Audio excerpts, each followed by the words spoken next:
दोस्तों एक बार फिर से स्वागत है आपका हमारे YouTube चैनल में। दोस्तों आज के इस वीडियो में हम आपको बताएंगे कि यूनियन बैंक का एटीएम अप्लाई करने वाला फॉर्म कैसे फिलअप करते हैं।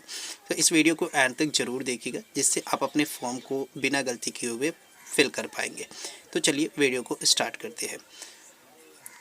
तो दोस्तों आप अपने बैंक के ब्रांच में जाएंगे तो आपको इस तरीके का फॉर्म मिलेगा, ठीक है। तो आपको इस फॉर्म को फिलअप करके इसमें कुछ डॉक्यूमेंट अटैच करके आपको वहाँ पे काउंटर पे जमा करना होता है। तो वो इस फॉर्म को आप कैसे फिल करेंगे हम आपको बताने वाले हैं। तो यहाँ पे अगर आप देखते हैं तो सबसे पहले आपको लिखा मिलता है ब्रांच नेम। तो यहाँ पे आप अपने बैंक का ब्रांच नेम लिख देंगे। तो आपको अगर पासबुक मिला होगा तो उस पर ब्रांच नेम लिखा होगा, वहाँ से देख करके आप लिख सकते हैं। हम यहाँ पे मुजफ्फरपुर मेरा ब्रांच है तो यहाँ पे मैंने मुजफ्फरपुर लिख दिया है, ठीक है। उसके बाद यहाँ पे आता है डेट ऑफ एप्लीकेशन। तो ये डेट ऑफ एप्लीकेशन को आप छोड़ देंगे कि आप ये कब एप्लीकेशन लिख रहे हैं, तो ये आप यहाँ पे छोड़ देंगे क्योंकि ये आप ऑफिस यूज़ के लिए, या चाहे तो आप यहाँ पे डेट लिख सकते हैं, ठीक है। तो यहाँ पे आप लिख लीजिएगा अगर जिस डेट को आप जा रहे हैं, या इसे छोड़ भी सकते हैं, ठीक है। तो इसके बाद नीचे की ओर आते हैं तो यहाँ पे लिखा हुआ है name, person to whom card is to be issued, यानी कि जिसके नाम से कार्ड इश्यू करना है वो नाम यहाँ पे क्या करना है, लिखना है। तो यहाँ पे आपको अपना नाम लिख लेना है, जो भी कार्ड होल्डर है उसका नाम यहाँ पे पूरा नाम लिख लेना है, ठीक है। इसके बाद यहाँ पे आपको डेट ऑफ बर्थ लिखना है। तो यहाँ पे आप कार्ड होल्डर का यानी कि अकाउंट होल्डर का डेट ऑफ बर्थ लिख देंगे जैसे कि यहाँ पे लिखा हुआ है, ठीक है। इसके बाद यहाँ पे आते हैं फादर्स नेम या स्पाउस नेम, ठीक है। तो अगर आपके पास फादर है तो फादर का नाम देना चाहते हैं तो फादर लिख सकते हैं, या आप अपने पत्नी का नाम देना चाहते हैं तो यहाँ पे आप अपने पत्नी का नाम लिख सकते हैं, ठीक है। तो यहाँ पे आपको लिख लेना है। इसके बाद यहाँ पे आता है name desired on debit card.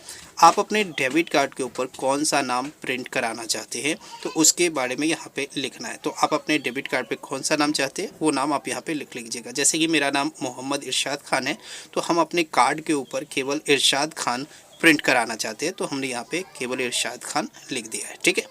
इसके बाद नीचे की ओर आते हैं तो यहाँ पे देखिए, यहाँ पे एड्रेस ऑफ लिखा हुआ है, ये ओ लिखा हुआ है। तो इसका मतलब क्या हुआ, एड्रेस ऑफ ऑफिस। अगर आप है ना कहीं दूसरी जगह रहते हैं जहाँ आपका नेटिव प्लेस है, यानी कि जहाँ आप परमानेंट एड्रेस है, वहाँ ना रह करके आप कहीं मान लीजिए कि आप दिल्ली रहते हैं, मुंबई रहते हैं, तो वहाँ का एड्रेस आपको यहाँ पे फिल करना है, ठीक है। तो वहाँ पर का एड्रेस यानी कि आप अपने ऑफिस का एड्रेस यहाँ पे फिल कीजिएगा, ठीक।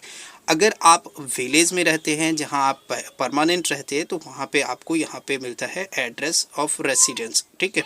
तो यहाँ पे आपका जो परमानेंट एड्रेस है वो आपको यहाँ पे फिल करना है। तो हम यहाँ पे परमानेंट एड्रेस पे ही रहते हैं, हम किसी दूसरी जगह यानी कि बाहर किसी ऑफिस में नहीं रहते हैं, तो हमारा कोई ऑफिस एड्रेस नहीं है, तो हमने यहाँ पे ब्लैंक छोड़ दिया है, ठीक है। अगर आप आपका ऑफिस बाहर है तो आप वहाँ का एड्रेस दे सकते हैं, ठीक है। उसके बाद आपको यहाँ पे रेसिडेंस एड्रेस भी फिल करना होगा, ठीक है, जहाँ पे आप परमानेंट रहते हैं। उसके बाद जैसे कि यहाँ पे किस तरीके से आप लिखेंगे, तो यहाँ पे एड्रेस लिखेंगे VILL दे करके, यहाँ पे आप अपने गांव का नाम लिख लेंगे, ठीक है। PYO यानी कि पोस्ट ऑफिस दे करके आप यहाँ पे आप अपना पोस्ट ऑफिस लिख देंगे। उसी तरीके से यहाँ पे आप अपना पुलिस स्टेशन, इस तरीके से आप अपना सारा एड्रेस फिल करेंगे, ठीक है। यहाँ पे आपको पिन नंबर डालना है, पिन कोड जो आपका एरिया पिन कोड होता है उसको आपको यहाँ पे फिल कर लेना है। इसके बाद नीचे आते हैं तो यहाँ पे आपको आता है टेलीफोन नंबर ऑफ रेसिडेंस, यानी कि आप अपने रेसिडेंस का यानी कि निवासी जगह का परमानेंट एड्रेस का टेलीफोन नंबर दें। अगर आपके पास टेलीफोन नंबर है तो आप फिल करेंगे, अन्यथा इसे छोड़ देंगे। उसी तरीके से टेलीफोन नंबर ऑफ ऑफिस का अगर टेलीफोन नंबर है तो यहाँ पे आप फिल कर सकते हैं, अन्यथा इसे भी छोड़ सकते हैं, ठीक है। इसके बाद नीचे आते हैं तो यहाँ पे हमें मोबाइल नंबर देखने को मिलता है, तो यहाँ पे आप अपना रजिस्टर्ड मोबाइल नंबर फिल अवश्य कीजिएगा, ठीक है। तो यहाँ पे आप अपना मोबाइल नंबर डाल लीजिएगा यानी कि लिख दीजिएगा।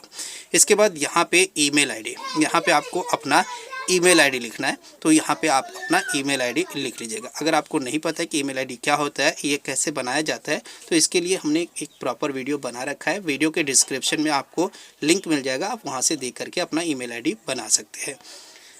तो यहाँ पे आप अपना ईमेल आईडी लिख लीजिएगा। इसके बाद यहाँ पे कहते हैं कि details of primary account number, आप अपने प्राइमरी अकाउंट नंबर का डिटेल्स देना है। तो यहाँ पे आपको अपना अकाउंट नंबर लिख लेना है, जिस भी अकाउंट के ऊपर एटीएम चाहिए, जिस भी अकाउंट का एटीएम चाहिए वो अकाउंट नंबर यहाँ पे लिख लेना है, ठीक है। इसके बाद नीचे की ओर आते हैं तो यहाँ पे कहा जाता है कि I would like to receive my card and PIN mailer at किस एड्रेस पे आप है ना अपना एटीएम कार्ड मंगाना चाहते हैं और पिन मेलर मंगाना चाहते हैं। तो यहाँ पे आपको 3 ऑप्शन दिया गया है, रेसिडेंशियल और एड्रेस, ऑफिस एड्रेस और will collect personally from the branch. अगर आप ब्रांच से जा कर के कलेक्ट करना चाहते हैं तो आप यहाँ पे टिक कर सकते हैं। तो हम यहाँ पे रेसिडेंस एड्रेस पे मंगाना चाहते हैं तो हमने यहाँ पे किया। अगर आप ऑफिस एड्रेस पे चाहते हैं तो यहाँ पे आप ऑफिस एड्रेस को टिक कर सकते हैं, ठीक है। इसके बाद नीचे आते हैं तो यहाँ पे आता है नॉमिनी डिटेल्स। आपके नॉमिनी का डिटेल्स यहाँ पे फिल करना है। तो यहाँ पे आपको क्या है, नॉमिनी का नाम, नेम ऑफ द नॉमिनी का नाम लिखना है जिसको आप नॉमिनी बनाना चाहते हैं। आपके बाद वो उस अकाउंट का मालिक वो रहेगा। आपको कुछ हादसा हो जाता है इफ़ एनी केस, तो ये व्यक्ति जो आप यहाँ पे नॉमिनी दिए हुए हैं उसके अकॉर्डिंग आपको वहाँ पे उसका मालिक होगा। आपके अकाउंट में जो भी बैलेंस होगा या कुछ भी होगा वो उसके हकदार होंगे, ठीक है।